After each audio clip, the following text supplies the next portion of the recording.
Now, has anybody ever had this experience? I know you have. I know, like when you were a kid, and you were with your neighborhood friends perhaps, and you were maybe doing something that you weren't supposed to be doing, and you're having a deep conversation about it. In fact, you're actually strategizing a little bit about it.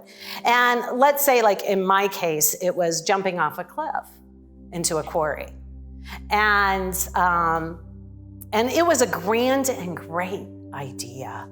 And we kind of knew it was a safe area, that it was deep, that the water was deep and that we could do it. But boy, that cliff was high. It was high. And so on the precipice, on the edge of that cliff, who's going to go first? Right? I bet you were saying, you first. You go first. How about you? You go first. And I'll be right behind you. Right? Right? What we teach here is that this is a you go first proposition. You first. You first. Now, if enough of us accept that, you first, we'll all be going in together. We'll all be holding hands and jumping in together. And what I can tell you is that it'll be grand and glorious because we were not meant to do it alone. Not at all.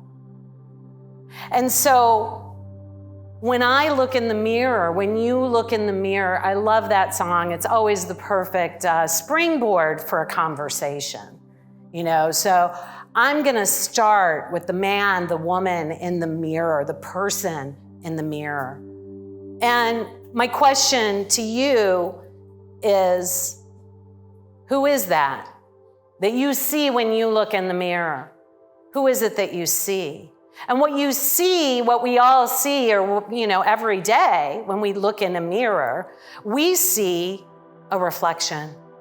We see a reflection of form. And so what we teach here at Unity is that form is manifestation. And that all form and all manifestation comes first from mind. It comes first from an idea held in mind. And so when you first look at that image in the mirror, you see yourself. And most of us see the form. And most of us see a personality form, a form that is attached with a history and a certain look that you gotta upkeep, right? A certain role. And most of us tend to look in the mirror and remember our role, and then we begin to adjust our appearance to fit that role. But if we can remember that what we're looking at is not really form, that back of the form there is an idea. And initially what you see in the mirror is your idea of you, your manifestation of the personality, of the human experience, the body, if you will, that you are. But I'm going to ask you the next time that you look in a mirror to look a little bit deeper, to again go, who am I? Who am I? Who am I? And to look beyond the form that you have attributed to this being, and to remember that even back of that there is another idea, a grander idea. It is the idea that is still held eternally in the mind of God of who you are. And who you are, who each of you is, who I am, is divine, is an expression of the divine, an idea in the mind of God. And God doesn't make mistakes. And God creates like and of itself, because we say that God is all that there is. And so if God is all there is, then what does that make you? Who does that make you? Now, in our community, because we want to anthropomorphize, we'll say, well, I'm a beloved and holy child of God. But I would tell you that's what you are. The who of your being never changes. The who of you are is formless, is eternal. is life, is beauty. And catch this one. Kay Ellen, what she read this morning. You know, if you were taught that you were unworthy, if you were taught that you were fundamentally flawed, that you came into it fundamentally flawed, at the core of your being, that's not what we're teaching. What we are teaching is that the who of you are is perfect, whole, and complete. And so, as we look in the mirror, as we go, me first, you first, us first, we begin with ourselves and we look in the mirror and we remember who we are and we look at the reflection beyond the form and we begin to see the light around the edges of the form that we see. We begin to see the light illuminating from the eyes and the body begins to be less solid. And then the truth of who you are, that feeling tone, that emanation of light and love will, like the Christ, like Jesus, precede you into a room. Because as a vibratory being, the who you are goes before you. People feel it. They sense it as you are in integrity and in alignment with that remembrance. And so continuing on this, that's the who you are. And then the what you are.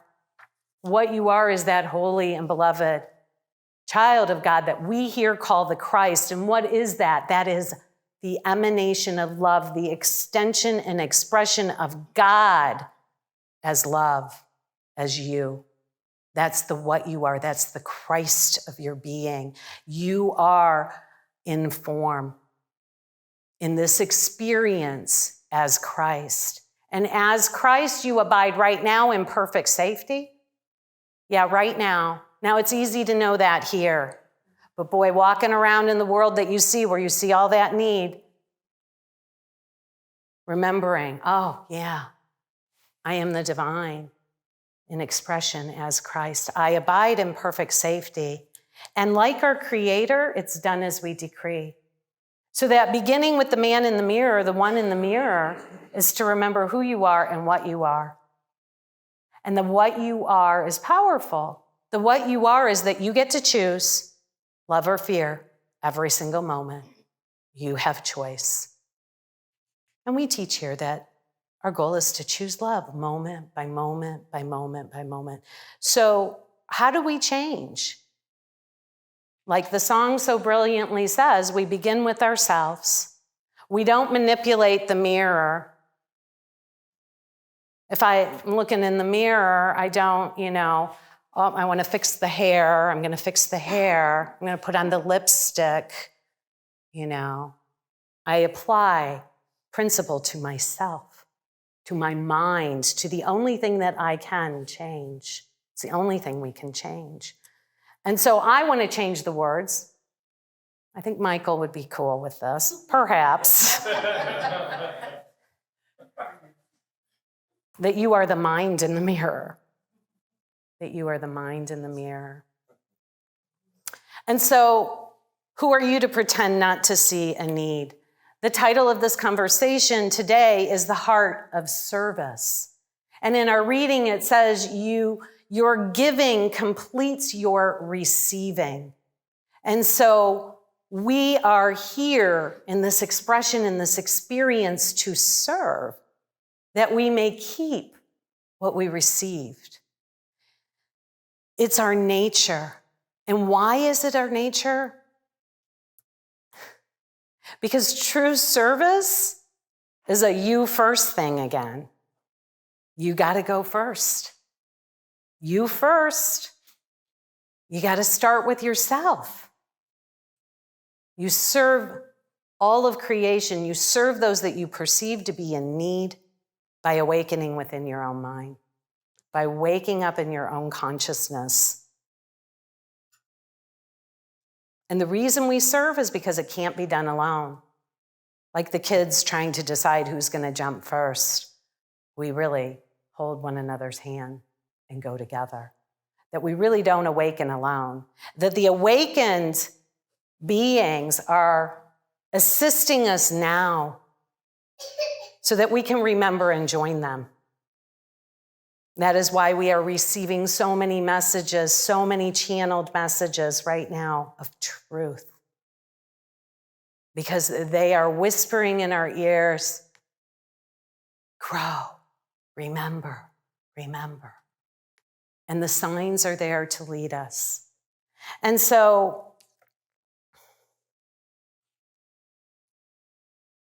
we're always serving the reflection of the need that you think you see.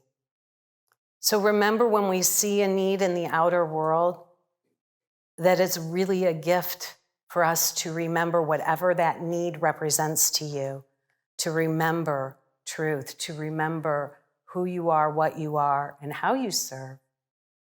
But to do that for your brother and sister as well. That the only thing that can change is mind. And when we change our mind, our seeing shifts. Can I have the first slide, Tony? Thanks. If you change the way you look at things, the things you look at change. Principal, Wayne Dyer. Love Wayne Dyer. He's whispering now. Grow, remember, we're still here. Awaken with me. If you change the way you look at things, the things you look at change. And that is why we begin within. We begin within our own consciousness. And so it's not our nature to pretend that we don't see it. That's not our human nature. Our divine nature, and what was modeled by Jesus as the Christ, was that to look beyond the appearance. To look beyond the appearance to the wholeness. To look beyond the appearance to the higher need, which is in mind, which is to remember who and what we are. And any need that we think that we see is our opportunity to recognize it, to look at it, to pick it up and ask, what does this teach me? How can I forgive my misperception? And how can I remember this as a representation of what seems to be lacking that leads me to the remembrance of wholeness? And as I do that for myself, I do that for others. So our mission here says that we're a thriving, vibrant spiritual community, that we are here to empower personal transformation by living this truth within. The key is that we begin with ourselves and live that which we speak of here. You first. Transforming the world is a you first proposition. You cannot give what you do not know yourself to have. You must know yourself to have that which you think others need. Begin with you first. And so how we serve and why we serve and what is service. Because we are one, because we are unity, our service reminds us that we are connected with one another. Our service gets us outside our own self and our own thinking. And so this is what service is. It is remembering that we are related, even to those who you don't think you ever could be. So how do we serve? We serve from knowing the who we are, the divine of your being, the what you are as Christ. And we serve from that. It's not separate. When we serve from that divine identity, we're already one. And the prayer is for you. It's divinely selfish. It's divinely selfish. And how do you know where to be in service? The next slide, hon. If we feel there is a work to do, we may be certain. What does it say? We are the ones to do it. Haven't you ever said, why don't they? You first. If it's calling you, the root word in compassion is passion. You can be certain that what you are passionate about is your area of service. Your heart is calling you. So here's the deal. If you truly believe in peace, and we say that we believe in peace, then you be the peacemaker wherever you go. We know this, right? We hear this. That was in Make Me a Channel of Your Peace, the prayer of St. Francis. Find ways to forgive the wars that are inside of you. Bring it home. Me first, you first. If you truly believe in love, find ways to love the unlovable. That which you find unlovable, find ways to love the unlovable. Give love to the one who seems to be hateful, remembering it's a cry for love. If we meet hate with hate, we're just going to get hate. The only answer is love. If you believe in a world that works for everyone, which we say here, start speaking out for the social issues that are calling your heart. If you believe that God is all there is and everywhere present and in everyone and everything, this is how you serve. You start treating each person like you know who they are and what they are, the divine. Start treating the ground that you stand on as holy. Start treating your body like a temple. Start speaking with love. The call of your heart is leading you to where you need to heal and know the truth for you, that you may serve others from that truth, that you may keep and complete your receiving. The meaning or the secret of life, the next slide. Life's inmost secret is the divine pattern in you, which you can only really know when you are giving yourself in service. If you want to know life's secret, serve others. See what it shows you. And who are you in service to? We'll do the next two, just go through them. You are here to serve the great law of life. So we think that we're serving an organization. We think that we're serving an entity. We think that we're serving individuals who have less. Remember, they are a gift to you. They are your teacher as well. And remember, you are serving life itself. You are, in fact, in service to the supreme creative idea that proliferates our environment. You're in service to love, to all that is. It is the life of God that is thinking through your mind, working through your hands, walking through your feet. You are the arms of God, the eyes, the ears, the soft, loving word, sometimes the firm truth in the midst of a misperception. It does the work appointed for you. So life will bring you what you need, and then it does the work for you. So you're in acceptance and flow and allowing life. That's what you're serving. And it perfects that which concerns you when you no longer work for the little self, but serve the greater self of your being in the universe. You serve from who you are and what you are. You are divine. You are the Christ. And you serve from that consciousness, and you serve others whom you know to be that as well. And then finally, back to Wayne. Service is a state of mind that expresses love rather than fear, trust rather than distrust. So what are you serving from? Are you serving from the lack, from the need that you perceive, or are you serving from the love and from the trust that all is well beyond what you're perceiving in this moment? It is a focusing on meeting all others as equals with whom we share spiritual identity. The inner attitude of love reveals itself in action. We did a training of the amazing usher and greeter team yesterday. And what we led with wasn't the law of how to be an usher and a greeter. We led with the spirit of it. What are we here to be and do? The spirit of the heart That when you welcome someone or you bring them to their seat, it isn't the letter of the law that is important. It's the consciousness, the spirit within which we do it, which is what that was saying. So what I know is that we had an example of an awakened Christ in this experience called Jesus. And look at what one awakened master in this experience did. And the vibration of that and the, what do you call it when you drop a pebble in the pond? The ripple of that, of sending our love out.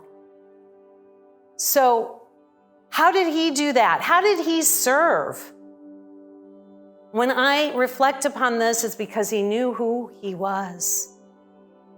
He knew what he was, and he followed his passion, which was to demonstrate that you are not a body, but that you are life expressing as God.